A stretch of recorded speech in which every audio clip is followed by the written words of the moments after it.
buenos días a todos, bienvenidos ya a nuestro último programa de la semana. Hoy estamos viernes, hablamos de la salud mental. Leslie, buenos días. ¿Cómo estás, Paula? Muy buenos días. Hoy día vamos a hablar de ese impulso que tienen ciertas personas para llevarse cosas que no les pertenecen, que no lo requieren, pero que no pueden evitar hacerlo. ¿Se le llama? Cleptomanía. Empezamos el programa.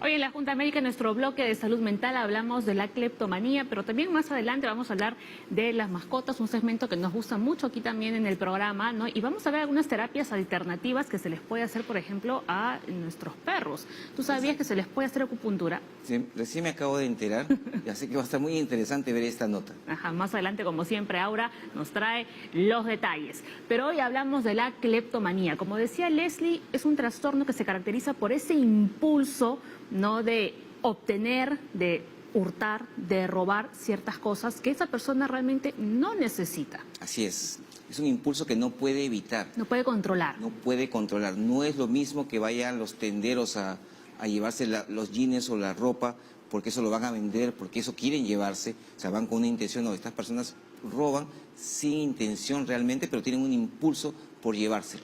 Y obviamente va a conllevar a muchos trastornos psicológicos, a tener vergüenza de salir a veces tienen que lo devuelven y obviamente pues tienen miedo de que la parte legal pueda pues llevarse como sus que pesos. Buscan ese subidón, ¿no?, que lo consiguen al obtener cosas ajenas, ¿no?, pertenencias ajenas, pero luego ellos se pueden sentir incluso mal, claro, de haber cometido, digamos, ese hecho. Claro, como una montaña rusa. A la hora que hacen el acto, se sienten bien y después viene ya el remordimiento, ¿no? Porque se dan cuenta de que no es correcto lo que han hecho, porque realmente pues no lo requiere, sino que es algo que no pueden evitarlo y desafortunadamente pues hay que detectarlos a tiempo para poder ayudarlos. Hay ciertas personas, ¿no?, que para librarse de la justicia, de la cárcel, etcétera, señalan, ¿no?, que padecen de este trastorno, pero tiene unas características en concreto que los especialistas saben muy bien, así que así nomás no nos pueden engañar. Existe un libro que clasifica las enfermedades de todo tipo y para cada enfermedad, en este caso psicológicas, psiquiátricas, hay una serie de características que debe de cumplir para hacer esto. Y es cierto, ¿no? Muchas personas se basan en la parte médica, pero realmente a la hora que son evaluados no tienen nada de cleptómanos, son simplemente ladrones comunes y corrientes. Muy bien, ¿no? Y hoy para hablar de la cleptomanía vuelve al programa Yasmín Ardiles, psicóloga clínica del Centro de Psicoterapia Psicoanalítica de Lima, y le vamos a dar la bienvenida al psiquiatra Heber Kruger del Hospital Cayetano Heredia. Con ambos enseguida vamos a conversar ampliamente sobre la cleptomanía, porque de repente cuando uno es niño, ¿no?, a veces como que tiene esa manía, ¿no?, de coger las cosas ajenas. Esto se inicia en la niñez, en la adolescencia. Bueno, lo que dice en la literatura es que es en la gente joven, ¿no?, y adultos también jóvenes, pero sin embargo también puede aparecer en la edad adulta. Pero hay que diferenciar varias cosas. Por ejemplo, de niños, ya no, bueno, me ocurre, pero antes me acuerdo que muchos niñitos iban a los supermercados a llevarse chocolates. Claro, o las golosinas. Las golosinas, llevan las golosinas para ellos y suficiente, o sea, no siquiera, o sea, ni para vender, sino como una especie, uno decía, pues es una malcriadez, ¿no? Algo que puede ocurrir, que no tiene nada que ver con cleptomanía, pero sin embargo estas personas, cualquier cosita que ven, se lo llevan, es diferente. Bueno, en concreto este trastorno lo vemos reflejado en películas, en series de televisión, ¿no? Nos han hablado de actores de Hollywood que también lo padecen, etcétera. Vamos a ver si aquí en Perú hay una prevalencia de cleptómanos. Sobre todo, 2/3 de las personas que padecen cleptomanía son mujeres. O sea, más mujeres que hombres. Más mujeres que varones. Así que nos roban el corazón y se roban otras cosas. Muy bien, a ver, vamos con los datos. La cleptomanía es un trastorno que impulsa a robar objetos sin una finalidad provechosa. Esa es la frase clave, claro, ¿no? El cleptómano no lo planea y no se puede controlar. Es frecuente su coexistencia con trastornos alimentarios, de ansiedad, depresión o abuso de alcohol. Entonces, cuando hablamos de cleptomanía, hablamos también de otros trastornos que están ahí relacionados, asociados, todos ahí coexisten en una burbuja gigante. Claro que sí. No es como que yo digo, a ver, me voy a la casa de Paola que he visto que tiene una bandeja de plata y en el descuido me lo voy a robar. O sea, no se piensa. El cleptómano está en un lugar, mira algo, se lo agarra y ya Lo no... sustrae. Lo sustrae. Y está asociado a muchos trastornos psicológicos. Entonces es parte de varios eventos que tiene la persona. Este impulso, desafortunadamente, a veces no es reconocido por la misma persona y obviamente para buscar ayuda es bastante difícil y raro. Y lo que les vamos a comentar a continuación es otra de las grandes diferencias de un cleptómano con un ladronzuelo, como dice Leslie, ¿no?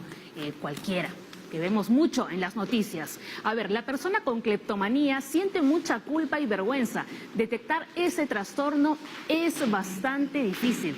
O sea, no es trabajo fácil, doctor. Diagnosticar cleptomanía. ¿Cómo están? Bienvenidos al programa. Muchas gracias, buenos días, gracias ¿Por qué se complica tanto la detección de este trastorno? Fundamentalmente porque en primera instancia no se da, no se conoce, no se reconoce como un trastorno a la persona que lo sufre, y la segunda razón está en relación a que lo toman como una desviación moral las personas que la padecen y se sienten más bien en situación embarazosa de poder expresarla a los facultativos, y también mucha vergüenza, mucha vergüenza. Por eso es que los estudios de investigación señalan que es muy baja el porcentaje, está en 0.6 a 0.9 de la población. Y esto es a nivel mundial. A nivel mundial. Los estudios de investigación, estoy señalando de múltiples series epidemiológicas. Aquí propiamente no se ha hecho una investigación adecuada, porque no se contempla como un problema genuino, digamos, menos de salud mental, de salud pública. Entonces, básicamente esas son las dos razones, ¿no? ¿Pero han tenido en la consulta, por ejemplo, en su caso, algún paciente con cleptomanía? Muchas veces, ¿no? En el hospital también, ¿no? Que de repente iban por otra cosa. Generalmente van motivados por otras causas. Y ya cuando se logra la alianza terapéutica, se establece una confianza, entonces ahí recién pueden verbalizar con la confianza que se brinda también al médico, pueden expresar, ¿no? No sin cierta vergüenza, debo decirlo, que tienen estas conductas. ¿Pero ellos son conscientes, Yasmín, de que tienen ese trastorno? En algunos casos sí, en otros no. Como bien decía el doctor hace un momento, es el factor de la vergüenza alimenta mucho el juicio moral de qué tan correcto o incorrecto puede ser esto. Y más o menos, de acuerdo al impulso que tenga esta persona, si el descontrol es muy grande, es probable que no admita. De repente hay algo más psicopático, ¿no? Pero si hay de pronto una confrontación con la realidad, que más me ha pasado en la consulta con adolescentes, por ejemplo, que han sido captados infraganti en supermercados haciendo este tipo de robos, o sea que también hay que descartar si es una conducta un poco más delictiva, si es un tema de cleptomanía o no, pero digamos sí hay una secuencia en el tiempo de que vienen teniendo este tipo de conducta y es algo que no pueden suprimir, no pueden controlar. De pronto en ese momento hacen como una pequeña conciencia, ¿no? Pero como está muy asociado al bajo control de impulsos, muchas veces no. Pero si hay vergüenza, hay la posibilidad de que en algún momento se pueda trabajar con esa conciencia. Al inicio decíamos que el cleptómano no planea el robo que va a hacer. Entonces un cleptómano no va a robar un banco. No. Que eso nos quede bien claro, ¿no? No, también puede diferenciar, Everest. Robos pequeños no son cleptomanía. Yo podría decir, desde el punto de vista conceptual, ¿no? Y para información, digamos, tener informada a nuestra población, quitar la palabra robo, porque no es un robo desde la conceptualización propia, sino, como lo has dicho, es un impulso irresistible y sistemático que aparece en la adolescencia tardía y en la adultez temprana generalmente.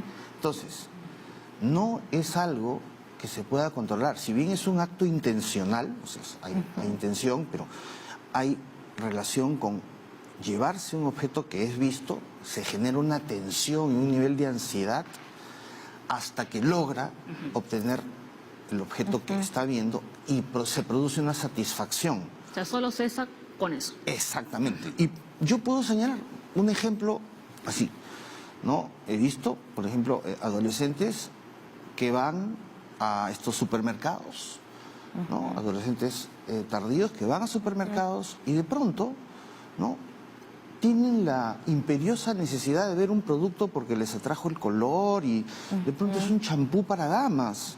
Y el tema es que le gustó, el gel es transparente y no puede, y cuando no lo logra, se lo lleva, no paga, logra una satisfacción, porque estas personas, usualmente este tipo de trastornos se albergan en determinadas personalidades que ya después podemos señalar, y después no sabe qué hacer. No sabe qué hacer, no sabe qué hacer con ese shampoo.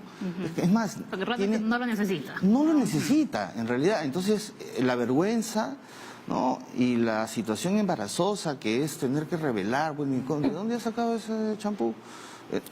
Le hace esconder esto y sí, ¿no? Es muy frecuente que tengan problemas legales, Claro. porque no se entiende. Ajá. Pero ellos no sacan provecho de lo que se han llevado. El único provecho que sacan es una satisfacción, una gratificación Momentánea. que es totalmente transitoria. Y que incluso en el momento, o sea, ellos pueden comprar y pagar las otras demás cosas que han seleccionado, pero ese elemento que despierta ese impulso irracional es el que guardan como para sí mismos y que deciden no pagar claramente, pues, ¿no? O sea, en el caso de los supermercados, por ejemplo, ¿no? Entonces, ese es el objeto al cual ellos dirigen, digamos, la cosa más cleptómana, ¿no? Qué interesante, ¿verdad? A ver, vamos a leer el siguiente dato. La cleptomanía está incluida dentro de los trastornos de los hábitos y del control de los impulsos. ¿De acuerdo? ¿De acuerdo? Sí. Sí. Porque está dentro de los fenómenos de la voluntad, ¿cierto? Es un impulso. Cuando hablamos de los trastornos de los hábitos, ¿a qué tipo de trastornos nos referimos? Ya, si hablamos de hábito es un esfuerzo voluntario. Como el TOC, por ejemplo, podría ser un trastorno de hábito. Justamente es algo que no es. Es algo de lo cual hay que diferenciarlo psicopatológicamente, porque no es una obsesión ni una compulsión, que es otro tipo de síntoma. La cleptomanía es más bien un impulso y sistemático que no se puede controlar. Entonces, no es, por ejemplo, la clásica obsesión en donde hay pensamientos intrusos, ¿no? Recurrentes, que no son voluntarios, es cierto, y que pueden o no tener conductas, porque hay trastornos obsesivos que simplemente rematan en un acto que o no, que puede ser absolutamente ajeno a lo que sea agarrar un objeto que no le corresponde. Eso no es cleptomanía, definitivamente, ¿no? O sea, en el TOC lo que nosotros veíamos en otros programas es que está el pensamiento, que es rumiante, es consecutivo, se repite una y otra vez, y que muchas veces está acompañado de una compulsión, ¿no? Y que se puede interpretar el tema de la conducta o del hábito por el lado de la compulsión, que es el lavarte las manos. En el caso del cleptómano, o sea, si bien se habla del trastorno del hábito, o sea, claro, porque tiene que ver con una conducta que se expresa en el afuera, ¿no? Es el hábito de ir a tal lugar y coger algo sin pagarlo, ¿no? Pero ese algo es tan variable y tiene tan poca funcionalidad aparentemente, o sea, porque no tiene un valor asignado por la persona, ni siquiera en su mente, ¿no? O sea, en su interioridad psíquica no hay un valor prioritariamente asignado, como de pronto en el caso del TOC, sí, lavarme las manos para mí tiene una valoración, tiene un significado. Lo hago por algo, no porque estoy deshaciendo algo. En cambio, en la cleptomanía no. ¿Existen los cleptómanos puros? Bueno, efectivamente. Y a eso me refería con este estudio, los estudios epidemiológicos. Sin embargo, ¿no?, al respecto de la pregunta, como mencionabas, van por otra razón y también, y es usual encontrarlos como con un trastorno que va en paralelo con otro. Por ejemplo, tras pacientes con trastorno bipolar, suele presentarse, está descrito. En pacientes con personalidades, ¿no?, nivel narcisístico limítrofe, también. En pacientes con trastorno de conducta alimentaria, llámese anorexia nervosa, bulimia, también. Entonces, hay patologías sobre las cuales puede anidarse vamos a decir, un cortejo de síntomas de naturaleza cleptomaníaca, ¿no? Que está asociado a los trastornos que derivan del bajo control de impulsos, en general. Sí, definitivamente, por ejemplo, en temas de personalidades anormales se han descrito, ¿no?, este tipo de personalidades que son, son de una sensibilidad más o menos fina, son bastante sensibles, son más bien pasivos, ¿no? Y por otro lado, no son pues de una vida social tampoco muy activa, muy ¿no? activa. Exacto.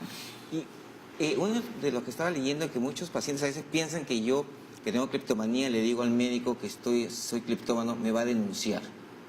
Los médicos van a denunciar a estos pacientes porque tienen miedo muchos de ir a la consulta. Pero como decía Yasmín, tiene muchos problemas legales. No muchos, pero llega un momento en el que claro, se cruzan con la norma. Sí.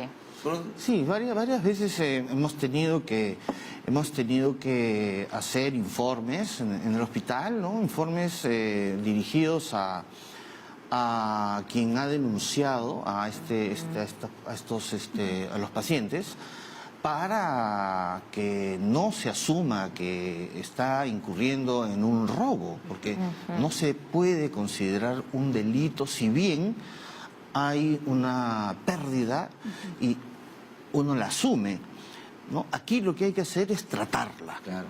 ¿no? Porque sufren mucho. Y sí, en estos casos hay una genuina defensa médica, Claro, porque no son ladrones. Eso es cierto. Vamos a ver algunas características, ¿no?, de la cleptomanía. Como estamos viendo, es un impulso irresistible a tomar objetos que no son necesarios para su uso personal ni por su valor monetario. Además, durante y después de la acción hay un alivio de la tensión y a veces el cleptómano suele tomar los mismos objetos, ¿no?, y se realiza en solitario. No hay un cleptómano en grupo, No. ¿no? Ya La se banda de los cleptómanos. No hay. Tendría que haber el club de los cleptómanos. El club de los cleptómanos. ¿no? Claro. Y Eso no existe. La Eso no sociedad- existe porque, la cleptomanía. porque una de las cosas que la caracteriza es que es secreta, ¿no? Es íntima, Claro.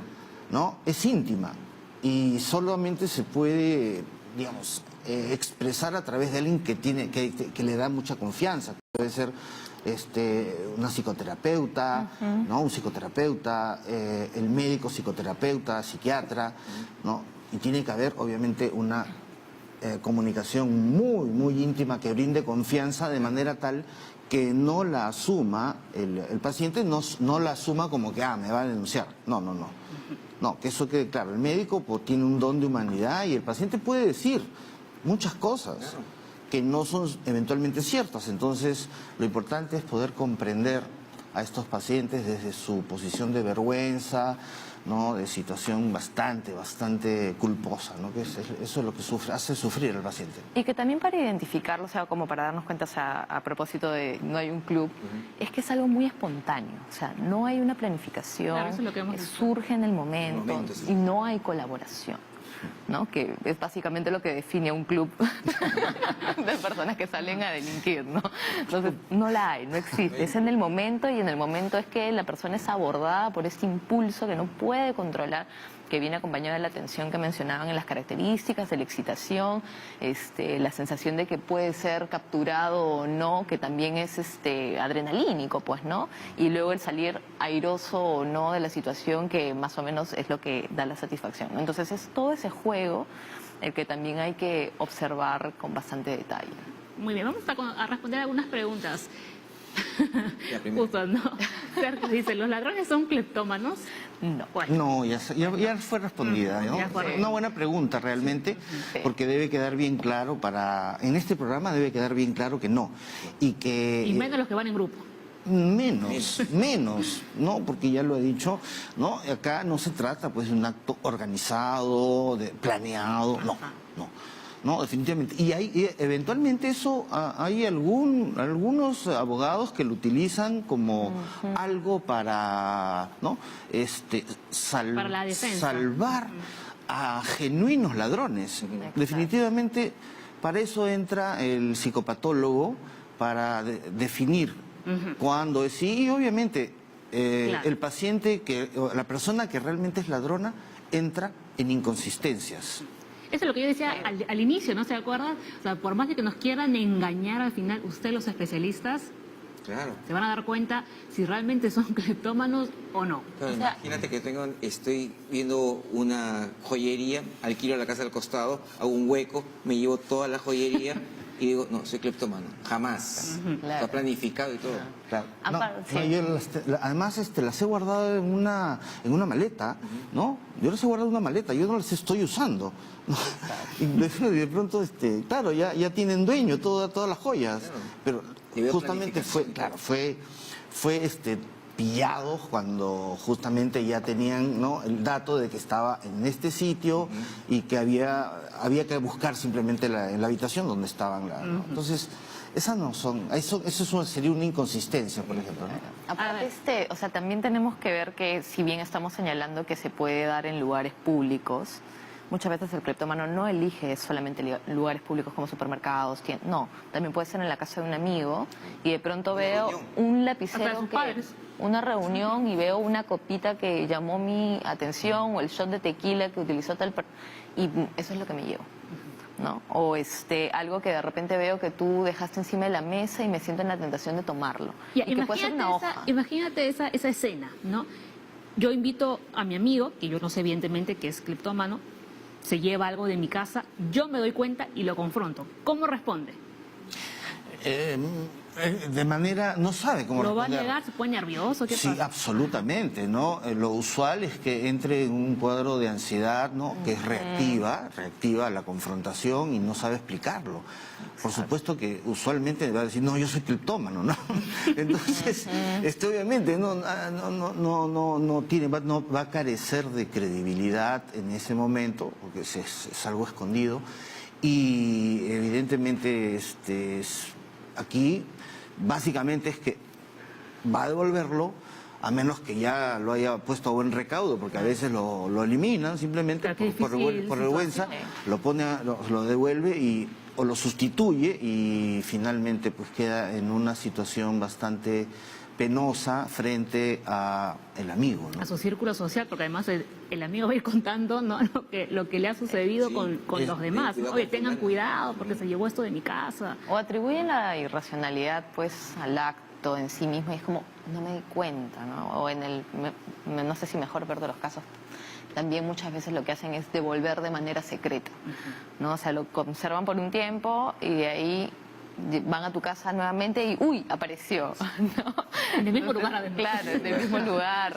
O sea, Y en polvo, limpiecito. Claro. Sí, de pronto con la etiqueta al revés, pero ahí apareció, ¿no? Entonces, bueno, o sea, lo que quiero también decir es que la calidad de vida de estas personas es bastante pobre, Claro. Sí.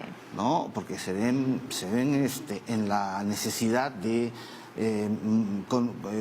moverse por sitios subterráneos, Claro. subterfugios, ¿no? Imagino también que estar de forma estable en un empleo debe ser complicado también. Ah, sí, claro, porque... Este impulso en cualquier momento. Claro, se pierden las cosas de objetos de ningún valor o poco valor de sus compañeros, ¿no? O que trabajen de repente manipulando dinero también es complicado. Bueno, ahí podría suceder, sin embargo, recordemos que usualmente es algo que no tiene valor, ¿no? Ahora, puede suceder, sí, y lo que haría en este caso el paciente es guardar los billetes pues, con la imagen de Santa Rosa, lo va a tener que guardar, ¿no? Porque debe tener mucha vergüenza. Aproveché eso para ver la pregunta de Julio Puentepiedra. Mira, dice, ¿ser cleptómano te exime de responsabilidad legal frente a un robo? Sí, definitivamente cuando vamos a decir, ¿no? Si es un caso de no, o sea, que es pillado, ¿no? Porque hay cámaras de seguridad, eventualmente, ¿no? Lo vemos esto mediáticamente, entonces, y no hay una intención de uso, porque no le va a...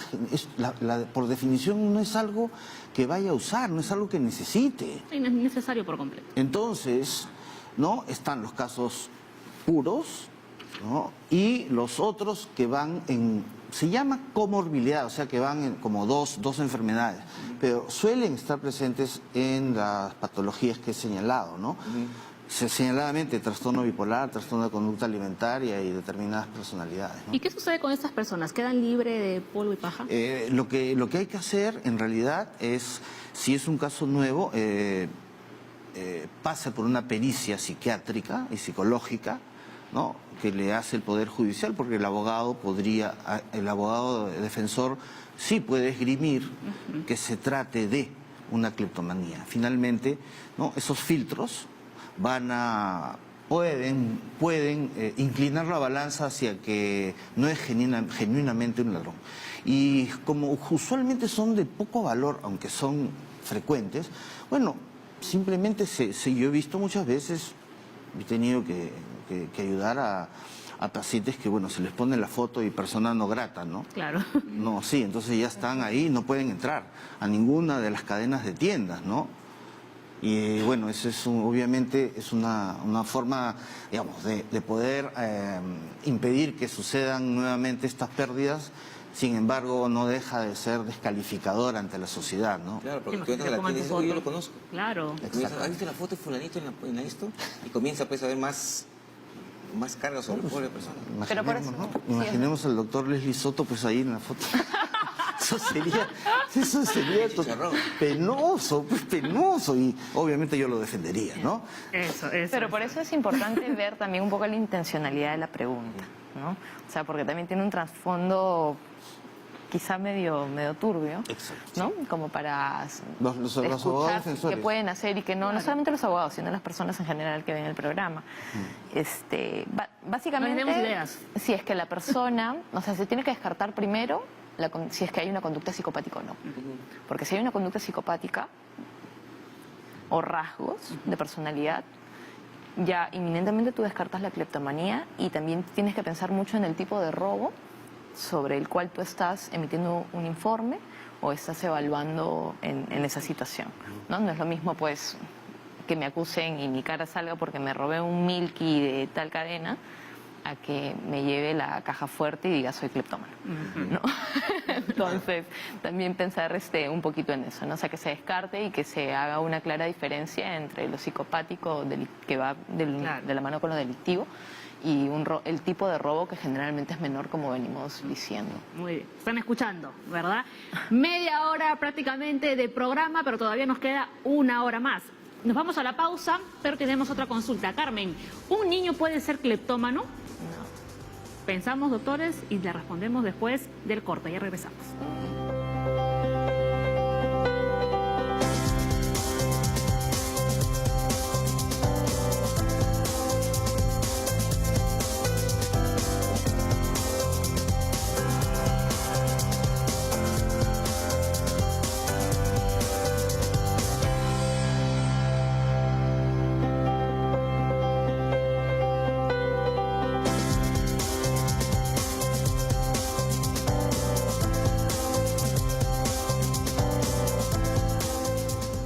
doctor, ya que estamos en vivo, vamos a tranquilizarnos. Que en el corte ustedes no saben cómo nos ponemos aquí, nos ponemos a debatir sobre el tema del día. A ver, vamos a contestarle a Carmen. ¿Un niño puede ser cleptómano?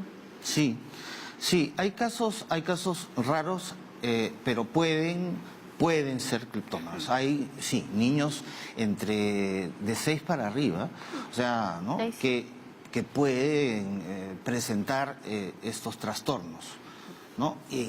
Evidentemente, aquí es más probable un tratamiento, ¿no? que existe, incluso para los que tienen problemas legales se les manda un tratamiento, ¿no? Para primero el diagnóstico, obviamente, pero el tratamiento, ¿no? que existe y que puede ofrecerle algún alivio para, ¿no? evitar este tipo de trastorno, ¿no? Hay un momento en el desarrollo, pensando entre los 4 o 5 años, que es que el niño comienza a corroborar cómo es que funciona la realidad y la norma en el afuera, pues, ¿no?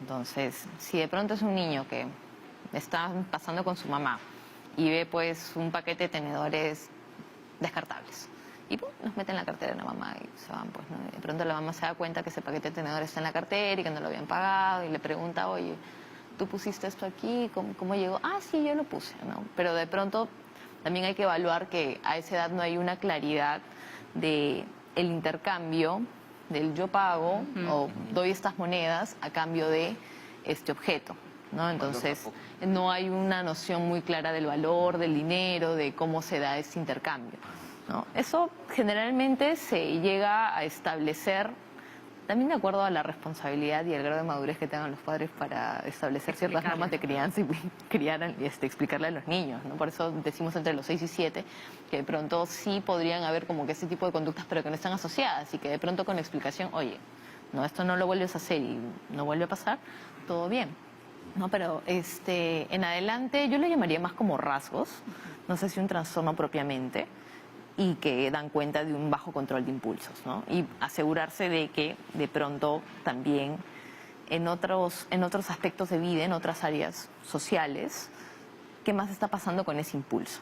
¿No? Yo hablaría más de un bajo control de impulsos. Porque los niños en edades tempranas. Pues aquí agarran las papitas, el chocolate y todas esas cosas. Y en teoría, y el papá dice, no quiero, déjalo, y se lo lleva. Ahí tenemos que comenzar a controlar esos impulsos. La edad. Exacto. Yo estoy de acuerdo, ¿no? Porque en esos casos son lo que ha dicho la doctora es que, claro, usualmente el pensamiento abstracto se desarrolla después de los 6, 7, 8. ¿no? A partir de los 6. Y lo que está diciendo es correcto, tiene un pensamiento concreto, ¿no? O sea, tengo hambre, sí, me lo llevo, Sí. ¿no? Y de pronto pues sabe que si se lo lleva así, ¿no? Con exposición podría tener un problema, entonces lo guarda. Y le dijeron no y se lo lleva, pero con la intencionalidad de comérselo, ¿no? Eso es lo diferente. Claro. No es un problema de cleptomanía. Y que muchas veces si no se regula en edades tempranas, porque precisamente es esa satisfacción inmediata la que el cleptómano no sabe de dónde chapa, pues, ¿no? O sea, si no se regula en etapas muy tempranas, porque también tiene que ver con la norma, con el establecimiento de la norma, lo que dicta la ley, tanto la ley paterna o la ley de interdicción, la ley social, cuáles son las consecuencias. Si eso no se establece de manera adecuada en edades tempranas, es muy probable que se tengan a futuro, ya sea en adolescencia tardía, adultez temprana, comiencen a tener estos primeros síntomas de cleptomanía. Y es justo lo que viene a continuación y lo que en parte decía el doctor Soto, ¿no? Los primeros síntomas de la cleptomanía pueden comenzar en la adolescencia y se presentan más en las mujeres. ¿Y por qué más en nosotras? Sí, hay estudios de investigación que señalan, porque se han tratado de preguntar, ¿no? Los científicos investigadores, bueno, ¿por qué? ¿Por qué las mujeres? ¿Por qué es más frecuente? Y se han encontrado, lo que se ha encontrado hasta ahora en los estudios más recientes es lo siguiente, que en las mujeres es mucho más frecuente durante la menstruación. Ah, sí. Es decir, ¿sí? Y a mí se ríe. Sí, mucho más frecuente que se presente ahí. Es decir, ¿qué sucede ahí? hay una serie de ¿Tema cambios hormonal? hormonales. Ajá. Exactamente. Hay una serie de cambios hormonales que los varones no tienen, ¿no? Y entonces, esa es una situación que señala que aquí podría haber un tema de cambios hormonales, ¿no? Entonces, en virtud a eso es que se señala la diferencia. Por otro lado, esto tiene que ver con elementos de la sexualidad, ¿no? También se señala, así como hay bipolaridad, trastornos de conducta alimentaria, por ejemplo, en personas, en mujeres que tienen una sexualidad con alguna parafilia, es decir, algo que sale de una conducta fisiológica normal, que por ejemplo es sadomasoquista. Y las mujeres que tienden a tener este tipo de parafilias, que es sadomasoquista, o son sádicas o son masoquistas, y interesantemente también hay mujeres, a diferencia de otras parafilias, es que también tienen esa proclividad a tener cleptomanía. Yo quiero la opinión de una mujer. La doctora está muy bien, pero yo quiero la opinión de ella también. Yo en realidad me preguntaba, bueno, casi de manera irrisoria, pues, ¿no? Si lo que roban en el periodo de la menstruación, como decían, o sea, de acuerdo a los estudios, es comida, pues, ¿no? Porque si tiene que ver con esta satisfacción inmediata del impulso, claro, o sea, estás en un supermercado. Y sí he tenido pacientes, mujeres efectivamente, que, o sea, no tienen episodios, digamos, como constantes, no es una constante en su vida, pero sí, pues que han comido de pronto un quequito y no lo pagaban, pero están con toda una canasta gigante y de pronto es un quequito de 1 o 2 soles, pues no, pero no lo pagan, ¿no? Pero se presentan más en los alimentos, o sea, y también relacionarlo a esto del trastorno alimenticio, ¿no? Al menos eso es lo que yo he podido observar con las mujeres en mi clínica. Los que más pagan patos son las caramanducas, ¿no? Que todo el mundo se las compra mientras hace la compra en el supermercado. Pero no la degustación. Una cosa que me preguntaron hoy día fue, cuando uno está, por ejemplo, en el hospital, está escribiendo algo, hay precisamente el lapicero, y nunca regresa el lapicero. ¿Esos son cleptómanos? Puede ser. Porque siempre se pierden lapiceros, nunca hay. Claro, ahí sí la respuesta es puede ser. Porque de pronto la persona tiene su lapicerote, ¿no? Y el nuestro es un simple lapicerillo, ¿no? Comunes. Y pero quieren el del asistente, pues el del profesor, ¿no? El profesor, ¿me presta un ratito? Sí, va. O sea, Pero ni siquiera la va a utilizar después. no, para nada. Si tiene un lapicerote, ¿no? Entonces, ahora, evidentemente, ¿no? Hay una tensión de satisfacción, más que nada, de gratificación, ¿no? Por ese lapicero, ¿no? Pero es inconsciente. O sea, no es que yo veo a Leslie su lapicero, tiene que ser porque es el doctor tal. O sea, no tiene todo eso. Es en el momento. Porque a veces uno de forma inconsciente no le dice, oye, déjame tu boli, ahora te lo devuelvo y luego te lo llevas y ni te acuerdas, ¿no? Pero luego lo ves y Claro, es como, luego dices, uy, me olvidé de ¿no? dárselo. No es algo que lo contemples, que No le produce esa gratificación, No, claro, ¿no? no hay esa Al gratificación. contrario, si este choro se llevó mi lapicero. Claro, uy, se lo voy a devolver, Lo ¿no? devuelves al día siguiente. Sí, me olvidé, ¿no? Se lo devuelve. ¿Eres tuyo? Muy bien. A ver, más datos. Los cleptómanos sufren tensión emocional y dificultades sociales y laborales, que era un poco lo que ya estábamos comentando, ¿no? Muy complicado, por ejemplo, ¿no? Un empleo para estas personas. El círculo social, como decía el doctor Kluger, tampoco es muy amplio, ¿no? Así que, bueno, eso más o menos ya viene a resumir lo que nos decían nuestros invitados. Un desequilibrio de los neurotransmisores podría ser una causa de cleptomanía. ¿Ustedes qué dicen? Sí. Definitivamente se han involucrado, ¿no? Una serie de neurotransmisores. Particularmente, ¿no? Se señala que podrían ser los neurotransmisores de naturaleza opioide. ¿Y por qué? Porque hay antagonistas no selectivos de los receptores opioides que se usan como tratamiento. La serotonina también es una alteración que está involucrada, porque se dan también, ¿no? Los inhibidores selectivos de recaptación de serotonina, que hay una serie que más bien nace como antidepresivos. Y señaladamente, ¿no? en el caso de los receptores opioides hay el tratamiento con la naltrexona, ¿no? Se utiliza naltrexona y es una indicación para cleptomanía pura, ¿no? Entonces, eventualmente también cuando viene con otra enfermedad y es una alternativa psicofarmacológica. Aquí el tratamiento es psicofarmacología más psicoterapia, cognitiva conductual. Ajá, que es justo el fuerte de Yasmín. Cognitivo-conductual no, pero psicoterapia sí. Psicoterapia, exacto. Sí. Y, por ejemplo, en el tratamiento, una de las formas de ver si controlan nuestros impulsos es, por ejemplo, llevándolos a estos supermercados donde de repente ahí pueden tener estas ganas de agarrar algo que no es suyo. Como de exposición. Ajá. Los cognitivos conductuales, algunos sí trabajan de esa manera porque hacen desensibilización sistemática, ¿no? Y eso implica exponer a la persona al algo, al objeto, al medio, Lo solito. que despierte ese impulso. Las primeras veces, al menos hasta donde he visto, es como acompañado hasta que pueda hacerlo solo, ¿no? Y finalmente lo puede controlar, puede llegar a controlar este impulso. No se está con ellos las 24 horas, ¿no? ¿Cómo Sí, saber si claro, está dentro funcionando el tratamiento? del área del enfoque cognitivo-conductual, ¿no? Se ha demostrado que la mejor alternativa, como lo ha dicho la doctora, es la desensibilización sistemática y que consiste en varios pasos, son aproximadamente 20, ¿no? 20 sesiones que son estructuradas, ¿no? Y que vienen desde tener conciencia de que es un trastorno, que es una enfermedad, para bajar culpas y luego, ¿no? Empezar a hacer de sensibilización sistemática. ¿Qué significa? Primero hay que enseñarle a relajarse, a bajar cualquier tensión que pueda presentarse. Y luego, con imaginación, se va trabajando al paciente para que se vea dentro de un escenario donde está produciéndose el acto cleptómano, ¿no? Entonces se va involucrando la relajación con la imaginación del acto.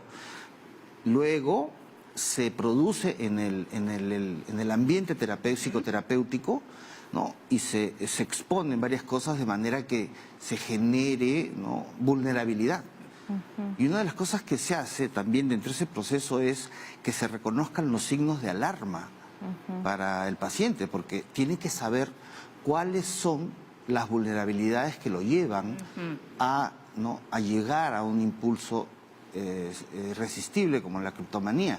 Y finalmente se hace una compañía, ¿no? Hacia los lugares donde suele producirse la cleptomanía, ¿no? Para evaluar si efectivamente se aplica, ¿no? Está funcionando. Exacto, ¿no? Entonces, esto más los medicamentos han demostrado hasta ahora tener la máxima eficacia, ¿no?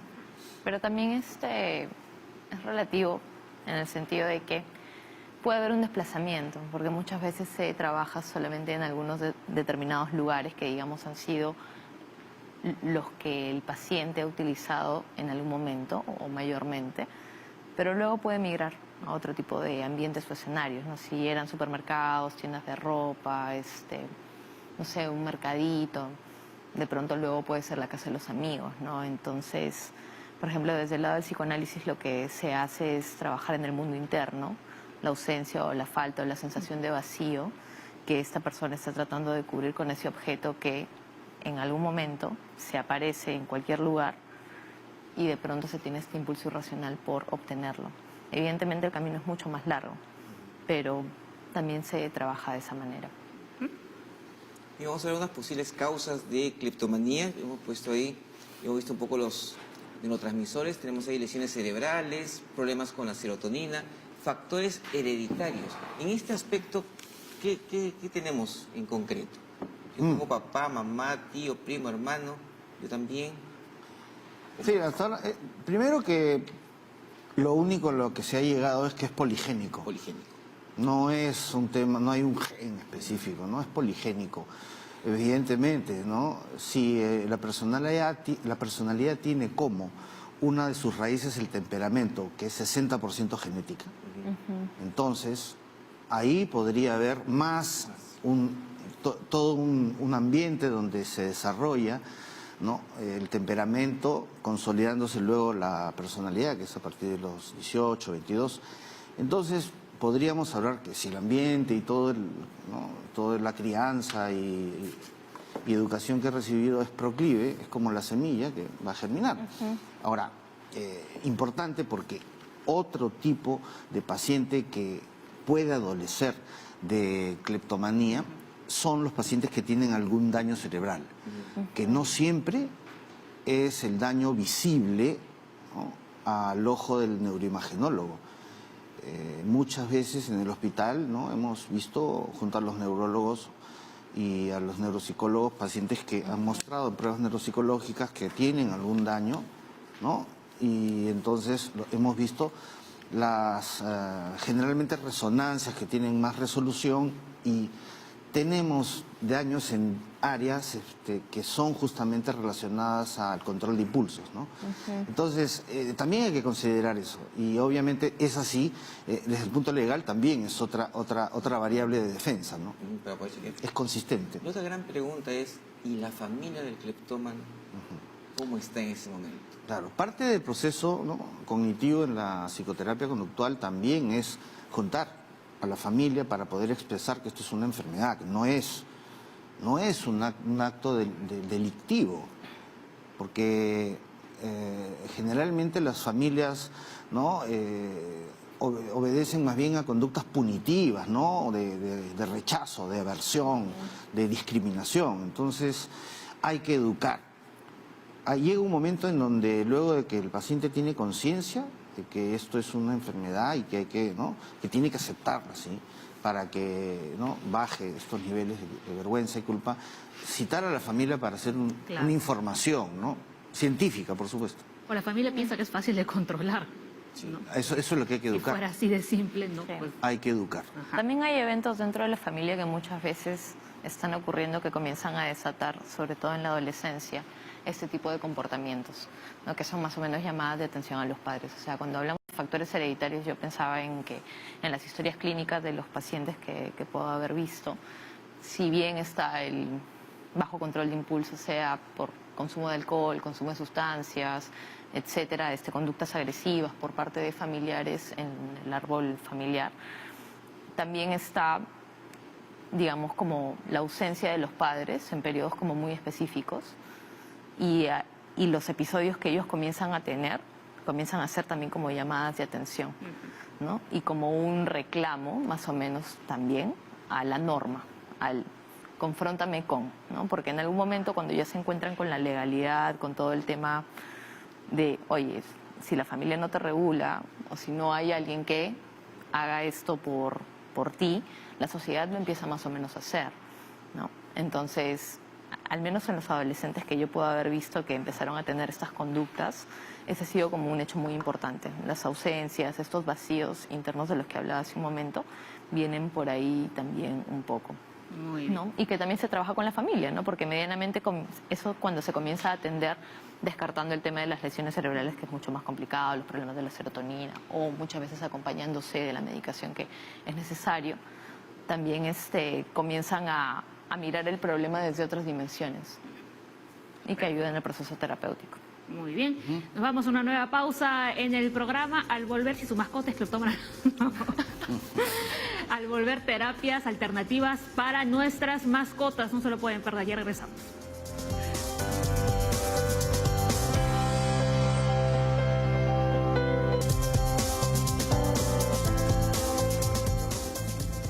Muy bien, seguimos hablando de la cleptomanía, pero antes vamos a hablar un momento de nuestras mascotas. Sí, las mascotas que ahora pues son nuestras compañías diarias, hemos visto que ayudan mucho también en la parte psicológica de muchas personas, también tienen terapias alternativas para sus males. Y Aura nos ha preparado un informe interesante para ver de en qué consisten. Vamos a verlo y luego comentamos aquí con los doctores.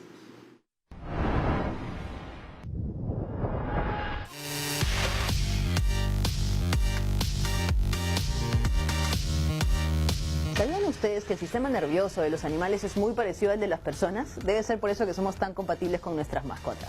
Hoy en día las mascotas son parte de nuestra familia y su salud es tan importante como la nuestra. Por eso, esta ruta de la salud buscará conocer un poco más sobre terapias alternativas o complementarias tales como acupuntura, aromaterapia o terapia física, entre otras. También conversaremos sobre conductas inusuales que debemos observar en nuestras mascotas para evitar cuadros de estrés, dolor o enfermedades invisibles. Así que empecemos.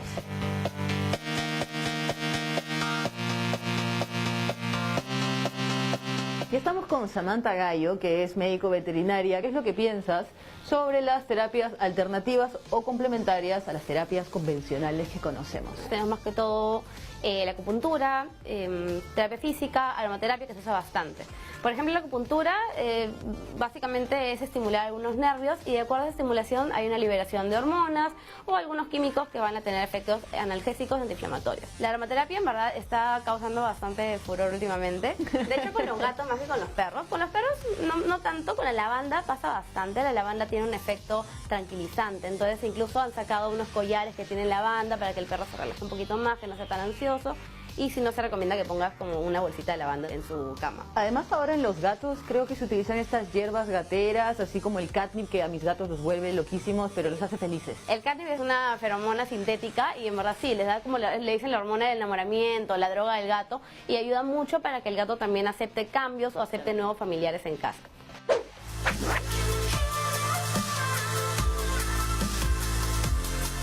Siguiendo con la ruta de la salud, ahora estamos con Malú Velarde, que es veterinaria holística. Te voy a pedir que nos cuentes qué terapias practicas tú como alternativas o complementarias con nuestras mascotas. Nosotros hacemos mucha acupuntura y como parte también de medicina tradicional china, vemos la parte de nutrición, dietoterapia, trabajamos con plantas medicinales, flores de Bach, que también son terapias que ahorita están con bastante auge por el tema de los miedos de algunos perros, de algunas fobias, de algunos problemas conductuales. La gran mayoría de pacientes que yo tengo son pacientes que tienen problemas de articulaciones y de columna, pacientes neurológicos, pacientes oncológicos, y de ahí, por ahí tengo también algunos pacientes que vienen por alergias o problemas gastrointestinales, pero la gran mayoría de problemas neurológicos u ortopédicos. Hemos tenido un paciente que teníamos con hernia discal, que es una hernia de este nivel, y de hecho cuando les duele el cuello no mueven absolutamente nada del cuerpo y tenía mucho dolor, y probamos con muchos tipos de analgésicos antiinflamatorios, dosis muy altas, y no mejoraba. Entonces elegimos complementarlo con la acupuntura y de hecho sí, el animal mejoró en menos de 3 semanas, ya se estaba moviendo, estaba caminando, y las dosis de analgésicos o básicamente de drogas que se le administraban las pusimos al mínimo. Entonces sí nos ha ido bastante bien con esa terapia como complementaria. Acupuntura desde ya es una maravilla con el sistema nervioso porque trabaja a través del sistema nervioso. Entonces cualquier cosa que tú puedas solucionar o apoyar a través de ese sistema, puedes utilizar acupuntura. Entonces ahí tienes desde manejo del dolor, que es una de las cosas que más nos piden con acupuntura, hasta poder, por ejemplo, aumentar el intervalo entre convulsiones en un animalito con epilepsia. Podemos ir apoyándonos en algunos animales que tienen problemas conductuales. Ahí, por ejemplo, sí nos apoyamos también bastante de la aromaterapia en algunos problemas conductuales. Dependiendo también de lo que necesitemos, tenemos ciertos aromas que nos van a ayudar a relajar al animal, como tenemos también ciertos aromas que nos van a ayudar a darle más energía a ese animal. Entonces ahí hay que ir viendo qué cosa es lo que necesita más el paciente. Después de perros, y aunque a muchos les sorprenda, tengo muchos más conejos y por ahí un poquito de gatos también, que van más o menos de la mano en el número de pacientes que puedo tener. Y de ahí hámsters también. Las agujas van a diferir según la especie, incluido humanos, en los tamaños, pero no es tanto en sí que difieran por la especie, sino van a diferir según la zona o hasta dónde quiera yo llegar de profundidad con la aguja. Hay algunos catnip que, por ejemplo, tienen valeriana, que es una de las flores o de las plantas medicinales que nosotros usamos un montón. Yo justo tengo ahorita un pacientito que está con unas pastillitas de valeriana más toronjil. Tiene un problema en la columna, entonces hemos aprovechado y se lo hemos dado no solamente para que lo calme, y apoya mucho la valeriana al relajar al animal con la analgesia que produce la acupuntura.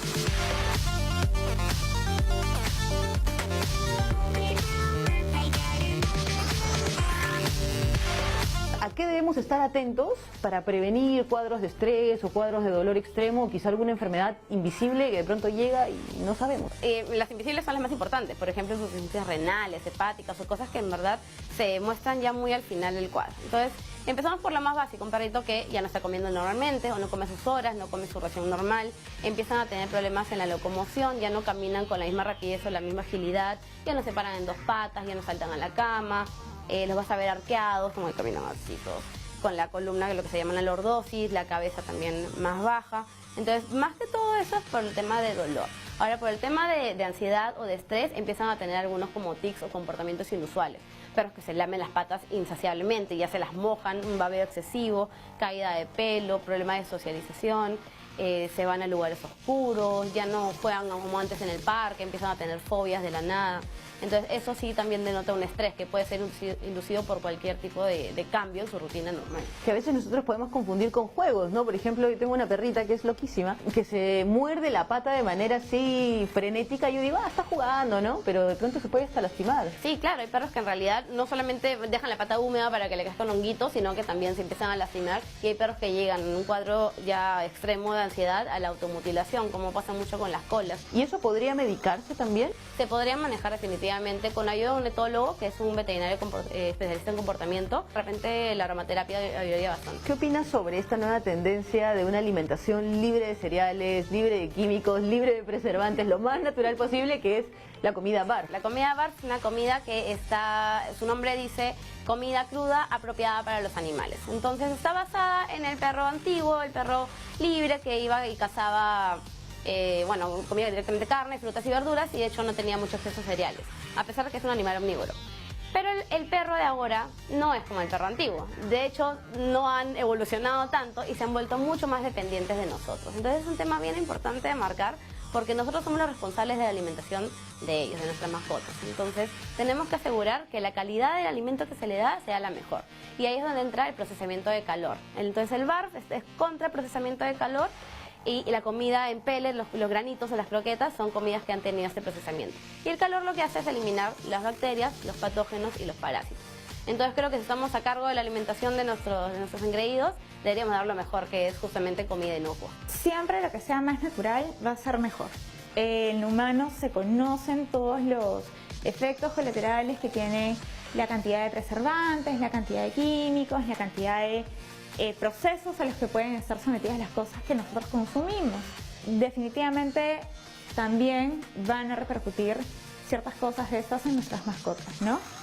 Ahora, no quiero tampoco con esto alertar a todo el mundo y que todo el mundo empiece a hacerse harakiri porque le está dando una comida procesada a sus animales. O sea, la comida tiene que ir cumpliendo los requerimientos que cada uno de los animales tiene.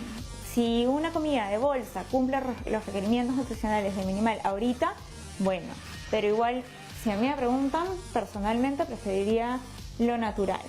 Tenemos nosotros ciertos patrones que son de exceso de calor, como algunas alergias, por ejemplo, animales que son muy ansiosos, y a ellos es preferible darles comida cruda porque va a enfriar un poco más el cuerpo. Pero si tenemos algún gordito que tiene algún tipo de insuficiencia o deficiencia en algún órgano, lo indicado es una comida cocida porque va a calentar y tonificar ese órgano. Bueno, la primera recomendación es que estén muy atentos al comportamiento de su mascota. Siempre que vean algún cambio, por más sutil que sea, llévenlo al veterinario, puede ser muy importante porque ellos no hablan. Número 2, tengan mucho cuidado con lo que le dan de comer. En verdad ya dejemos esta onda de darle huesos, comida casera, cosas que no les corresponde. Hay alimentos especialmente formulados para los animales y es lo mejor que le podemos dar. Y bueno, como tercera, ya estamos en una época en donde lo holístico está agarrando bastante fuerza y si bien no es lo tradicional, no es nada malo, no es nada ajeno, como terapia complementaria a la terapia tradicional puede tener muy buenos resultados. Cuéntanos los beneficios que tú has encontrado para las mascotas en estas terapias alternativas o complementarias. Desde ya muchas más opciones de tratamiento y opciones para aquellos pacientes a los que la medicina convencional les cerraba mucho las puertas. Pacientes, por ejemplo, que a los 10, 12 años tienen un problema de columna que por ahí los deja paralíticos y no son aptos para cirugía, no solamente por la edad, sino que por ahí tienen alguna patología hepática, tienen alguna patología renal, no son aptos para cirugía. Entonces se te cierran todas las puertas en medicina convencional y lo que hace la medicina alternativa es abrirte todo un mundo nuevo de posibilidades. Entonces ese gordito que estaba prácticamente destinado a que ya no se podía hacer nada más con él, tiene ahora todo un abanico de posibilidades nuevas. Muchísimas gracias por toda la información que nos has brindado en relación a las nuevas alternativas que tienen nuestras mascotas para una vida mucho más saludable. Y con esto podemos cerrar nuestra ruta de la salud, que esta vez apuntó a terapias alternativas y complementarias en nuestras mascotas. Así que gracias. Chao. Ya lo han escuchado y además lo han visto, ¿no? Acupuntura, aromaterapia, terapia física también para nuestros animales de compañía. Claro que sí. Ha habido un gran cambio de hace unos 50 años a esta época. Abismal. Abismal, realmente. ¿no? Porque en la casa los animalitos le compraban su comida, le cocinaban a los animales, ahora hay comida especial para cada edad, van más al médico. Antes ¿Quién no iba a había... pensar, por ejemplo, en tu época, Leslie, cuando tú eras niño, que los perros iban a tener les iban a hacer aromaterapia y todas esas Igual cosas? que en tu época, Paola, tampoco pensaba que eso iba a existir. Y era justamente, no, pues, en esa época no había perro diabético, perro hipertenso, perro con esto, con lo otro, Ajá. porque no se hacía mucho estudio. Pues ahora sí hay mucho más involucramiento con la salud de nuestros animales de compañía. Y interesante pues que hay muchas alternativas para estos animalitos que tienen ciertas enfermedades y que se puede, pues, con esas terapias mejorarlos. Incluso la comida, vemos cómo no ha evolucionado también para nuestras mascotas. O sea, realmente no es tan recomendable comprarles estas comidas de bolsa, que se conoce como el pienso, ¿no? Sus croquetas, las bolitas. Sí, ellos comentaban ahí que hay mucho calor para el animal, incluso recomiendan comida cruda. Y obviamente y lo que yo diría es que quien tenga un animal de compañía, una mascota en la casa, que se asesore con el veterinario para ver qué es lo mejor para su mascota, sus edades y cómo lo puede manejar en la parte alimenticia. Ahora, yo quisiera preguntarles a nuestros doctores, ¿uno le puede transmitir el estrés, la tensión y la ansiedad a una mascota, a un animal de compañía? Sí, claro que sí. Me parece que un poco más a los perros. Los perros son como más sensibles, más susceptibles al estrés, la angustia que puedan estar pasando los humanos que viven con ellos. Los gatos de pronto tienen otra manera de expresar, pero sí, en más de una oportunidad, me parece que incluso yo les he recomendado a conocidos, amigas, pacientes, flores de Bach para sus perritos, ¿no? Porque tenían claramente estas conductas compulsivas, como decía la veterinaria, de primero morderse y que, claro, primero uno ve que se van haciendo como pequeñas heridas y luego yo no sabía de la automutilación de la cola, por ejemplo, recién lo acabo de escuchar, supongo que ya es un caso mucho más extremo, pero sí que sí da cuenta de un episodio bastante ansiógeno que tiene el animalito, pues, ¿no? Muchas veces puede ser por traumas tempranos, como hablamos hace un momento. O sea, también hay toda una historia que acompaña a la mascota, si es adoptada sobre todo, pero también es muchas veces la tensión que está habiendo en el hogar o en el sistema familiar, ¿no? Y que ellos claramente lo absorben. Interesante. ¿Doctor? ¿Sí? Sí, la misma pregunta. Sí, hemos conversado justamente con la doctora Yasmín acerca de esto. Yo podría añadir lo siguiente, y que esto no está en los libros, y creo que va a servir. Le preguntaba a mi maestro, que me formó en niños y adolescentes, algo que yo de manera, ¿no? Simplemente de manera observacional había hecho a lo largo de este tiempo que ejerzo la psiquiatría, que es que los niños pequeños y los perros, ¿no? Los perros podían establecer una diferenciación entre las personas ansiosas o que les generaba una antipatía y las que no.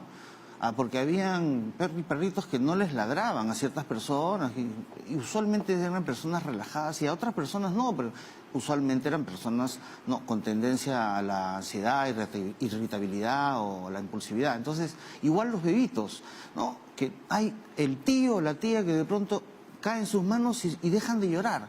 Entonces, esto me lleva, ¿no? a pensar y a decir que conversamos también que eventualmente yo he visto perros que podrían tener un auténtico cuadro depresivo. Y claro, como una reacción vivencial porque el dueño la está pasando mal o está ausente. Y entonces entran aún, como han dicho acá, ¿no? Las licenciadas veterinarias, que evidentemente, ¿no?, podría ser por un dolor y también podría ser por una razón más allá, efectivamente, del ambiente familiar, si es disfuncional y el clima familiar afecta a todos. Y esto no solamente son las personas, también están los animalitos. Y los dueños, cómo transmiten también, ¿no?, a sus mascotas es un estado de ánimo, no es igual. Entonces, creo que aquí, así como hay feromonas que son evidentes en los estudios de investigación, podríamos decir que también nosotros podemos despedir, ¿no?, ciertos efluvios, ciertos aromas que no son detectables conscientemente por los seres humanos, pero sí para nuestras mascotas. O sea, tanto los niños como las mascotas son más una suerte de caja de resonancia de los adultos que viven con ellos, ¿no? Entonces... Te leen muy bien. Sí, son una caja de resonancia, entonces, claro, van a transmitir un poco lo que el ambiente está teniendo. Hay mucha gente que dice, ¿no? A la persona que no le gustan los animales, Sí. no es buena persona. Una persona, sí. Entra la persona y el perro le ladra, a esta persona no es de confiar. Tiene energía negativa. La energía muy negativa. Nos vamos a la pausa, señores, pero al volver seguimos contestando las consultas sobre nuestro tema del día, que es la cleptomanía. De hecho, tenemos ya una para nuestros médicos. Carla dice, tengo una prima de 16 años y coincidentemente cuando viene de visita siempre se pierde algo. Un tenedor, una toalla pequeña, un encendedor. ¿Eso tiene tratamiento? Pausa y regresamos.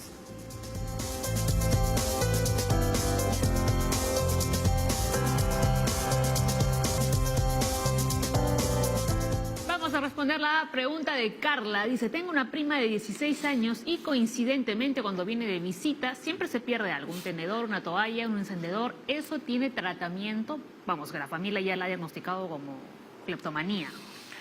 El diagnóstico no necesariamente, usualmente no lo hace la familia, ¿no? No, porque dicen, ¿eso tiene tratamiento? No, eso para ellos... Claro. Ya hicieron diagnóstico y todo. Ah, por eso. Sí. Claro, primero que tiene que recibir un diagnóstico, ¿no? Y el diagnóstico es algo que pasa por varios filtros.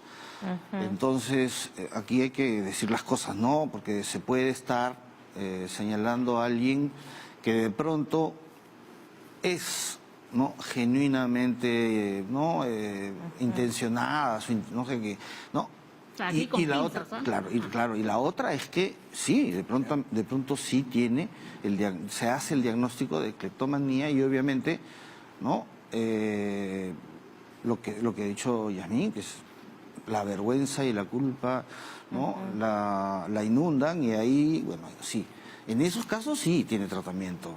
La edad también es importante, ¿no? O sea, porque tiene 16 años, entonces es un momento, como decíamos, de pronto en el que recién se empieza a presentar.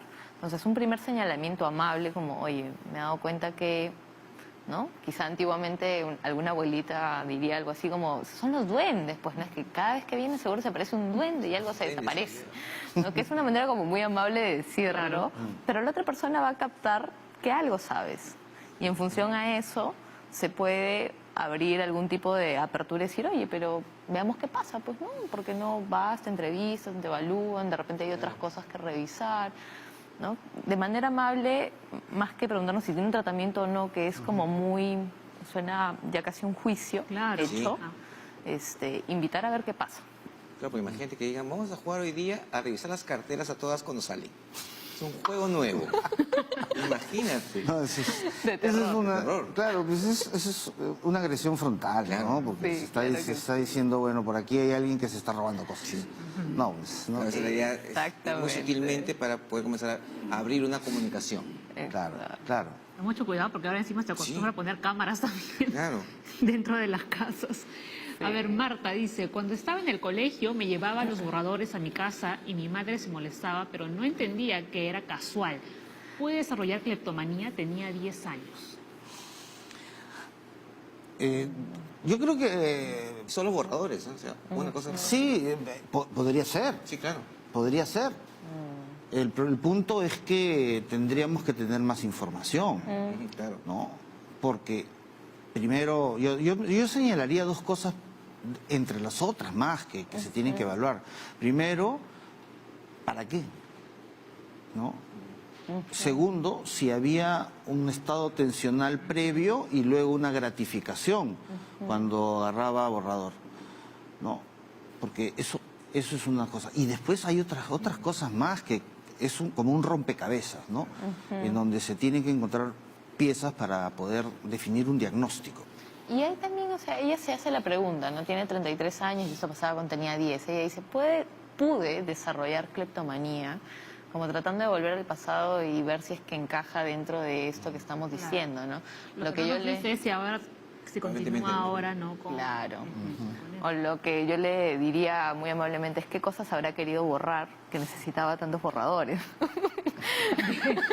¿No? Una interpretación freudiana. Una interpretación muy Sí, freudiana. freudiana. Sí. ¿No? Claro, porque Pero para pensar. igual en esta patología como en cualquier otra, hay algo y hay que ver ese algo, desenrollarlo, ¿no?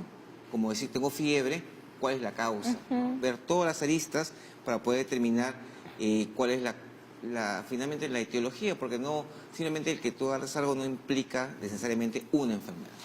Sí, no, es como decir exactamente, si yo lo pudiera graficar, ¿no? Para ser docente, es como la punta del iceberg. Claro. ¿No? Eso es la punta del iceberg, lo que estamos viendo, que es, ¿no? Que se llevan cosas, o que se descubre que se llevan cosas. Sin embargo, hay toda una cantidad de información debajo que incluso, porque acá tenemos que, ¿no? Si empieza en la adolescencia, coincidentemente, y ¿no? Se descubre tempranamente, podría ser el inicio de algo más serio, como algo intracerebral. Por supuesto. ¿No? Entonces también hay que tener mucho cuidado, porque definitivamente hay que tomarle una resonancia, ¿no? Y de pronto estamos hablando de algo mucho más O sea, serio. no solamente llevarlo al psicólogo o al psiquiatra, hay que llevarlo también a un médico. Claro, lo que pasa es que si todas las Es que patologías el psiquiatra es hay que médico. descartar primero la parte física, ¿no? Hay que ver en una Perdón, resonancia. un médico que le dictamine o que le dé la orden de la resonancia. ¿Ustedes también mandan orden de resonancia? Bueno, Si son médicos, sí. tengo que decirte con todo Podemos cariño, sugerir de igual. manera amable, que los psiquiatras también somos médicos. No parecen, pero son médicos. Sí. Eso que quede claro, ¿no? Quede claro. También tenemos potestad para pedir cualquier examen. Cualquier examen. Cualquier Eso examen. que quería saber. Evidentemente, el psiquiatra trabaja en equipo, ¿no? Trabaja de la mano con un internista, o un infectólogo, o un neurólogo, por supuesto. Ah, ok. Porque a veces solamente pensamos que es un tema, ¿no?, de que los psicólogos y los psiquiatras no pueden ordenar esa clase de exámenes. No. Eso- El médico, cualquier médico puede ordenar. Y es más, los psiquiatras nos formamos para leer las imágenes, tanto resonancia, tomografía, ¿no? Cerebrales. Sí. Muy bien. A ver, vamos a contestar la consulta de Ana. Si una niña es diagnosticada con cleptomanía, ¿puede ser medicada por un psiquiatra o no se recomienda? No, claro que sí. El punto es, si es muy niña y solo la psicoterapia puede funcionar, ¿no? Obviamente más una intervención familiar, donde se hagan correctivos, ¿no? Digamos, se usa también terapias aversivas, ¿no? O sea, de cada vez que agarra algo se le produce algo que a la niña le produzca rechazo. Y no tiene que ser algo punitivo, sino, no sé, pues exponerla a un olor desagradable, por decirlo. Entonces se va condicionando. El tema es que el tratamiento, porque si ya estamos en serios problemas, ya no, hay que usar fármacos, ¿no? Definitivamente, ¿no? Evaluar el grado, ¿no? Eso te pregunto. Evaluar el grado. ¿Existen grados de cleptomanía? Sí, Cleptomanía, claro, porque están las de casa, ¿no? Están las de casa que, bueno, generalmente pueden ser entendibles, entre comillas, por las tías, por las madres de los amigos.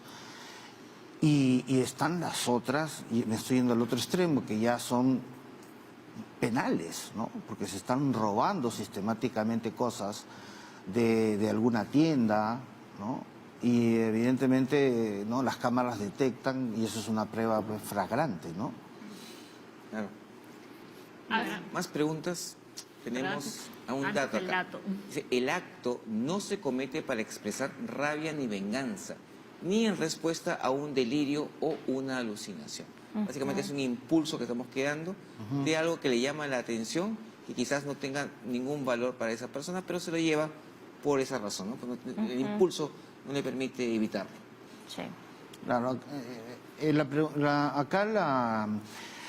esta información señala exactamente que una de las cosas que se tiene que descartar es que tenga una raíz, ¿no? Que la cleptomanía sea consecuencia de, sea un epifenómeno de una idea, un juicio falso, ¿no? Una voz comandatoria, o sea, que le da órdenes, ¿no? Eso no es cleptomanía, definitivamente.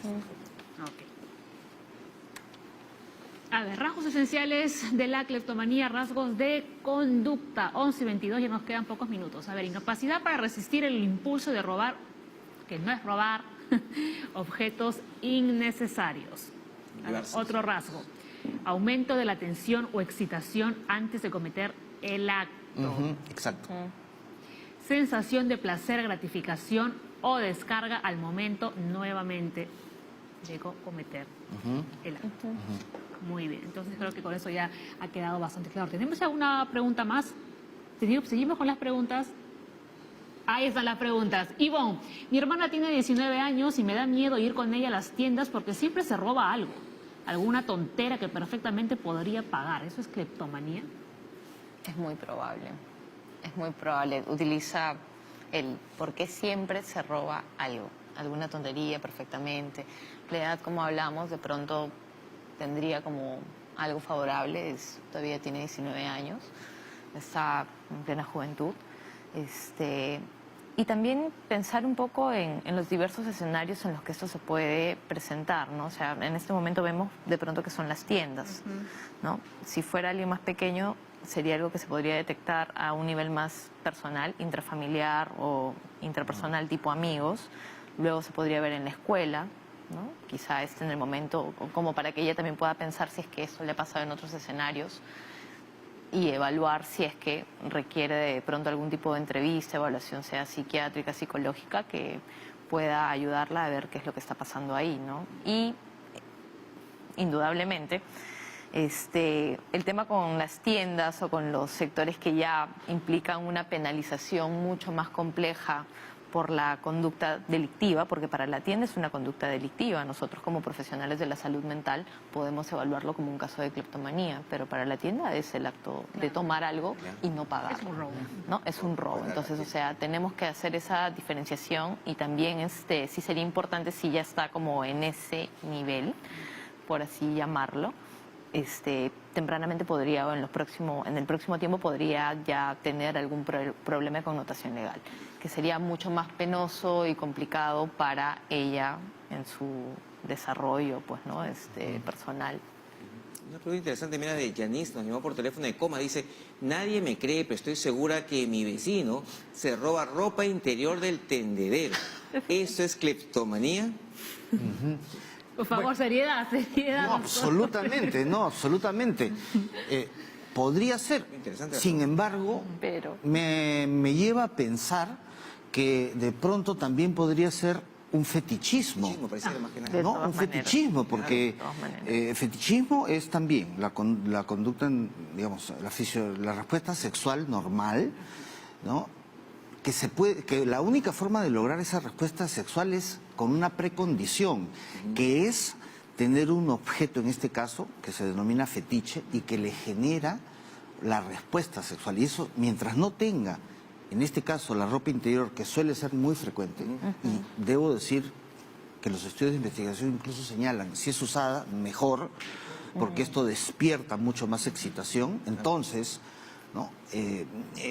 Podría tratarse de un fetichismo. Más que de cleptomanía. Podría, Muy específico. evidentemente, ¿no? Porque es específico, ¿no? Sí, toda la ropa interior. A menos que también puedo pensar, porque también podemos pensar, y esto hay que descartar, que pueda ser alguna manifestación de travestismo. Sí, eso también había imaginado. No, claro, de travestismo. Claro, Es decir, porque usa la ropa. la necesidad de usar, ¿no?, ropa de mujer para tener una excitación normal, no sea una excitación Y sexual. también no sería muy específico, Ever, para eso. ¿Mm? Porque si fuera travestismo sería también se daría la blusa, la falda, De pronto ya las tiene, ¿no? De pronto... Y no da vergüenza de comprar ropa interior de mujer. Exactamente, ¿no? Claro, ¿no?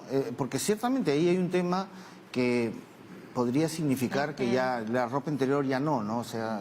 Ya es demasiado. Puede ser, ¿no? Entonces también hay que descartar, y sí hay una variedad de cosas que hay que evaluar. Entonces, yo creo que el tema, ya estamos viendo que este tema trae a colación, como se ha dicho, un abanico de posibilidades. Pero ese acto no es tan espontáneo, ¿no? O sea, hablamos de la cleptomanía está como de lo planificado. espontáneo, no es como más, es la ropa interior de las vecinas, Claro. ¿no?, del tendedero, entonces es como no tan espontáneo. Entonces pensar si entra dentro de cleptomanía o no, ¿no? Sí, es que se puede disfrazar y bueno, y eso es para otro programa, ¿no? Más parece fetichismo, ¿no? Sí, más parece un fetichismo. A ver, Jacqueline dice, ¿la cleptomanía es una obsesión? No, definitivamente no. La respuesta es así, rotunda, no. Porque la obsesión son ideas intrusas, ¿no?, que generan lucha. El paciente, ¿no?, lucha contra las ideas que las considera irracionales, que le pertenecen, que son recurrentes, ¿no?, y que ciertamente no van generando un nivel de tensión. Entonces, el paciente ahí sí sufre. El paciente sufre y usualmente generan un acto que es lo que se llama la compulsión, ¿no? Que ahí hay otro tipo de descripciones, pero no, definitivamente no. La cleptomanía es un impulso irresistible sistemático. Muy bien, bien definido ahí. Antes de irnos, queremos recordarles estas recomendaciones que además las ha brindado la OMS, la Organización Mundial de la Salud, que dice que los hurtos recurrentes en tiendas en ausencia de trastorno mental manifiesto, ¿está un poco raro? Hay que distinguirlo de eso. A ver. Claro que sí. Según la OMS, la cleptomanía debe distinguirse de los hurtos en el contexto de un trastorno mental orgánico, los hurtos de los depresivos. A ver, ¿tenemos más? Ahí está. Y el primerito, los hurtos recurrentes en tiendas en ausencia de algún trastorno mental manifiesto. Pero si nos damos cuenta, ¿no?, acá la OMS entra en una contradicción, ¿no? A menos que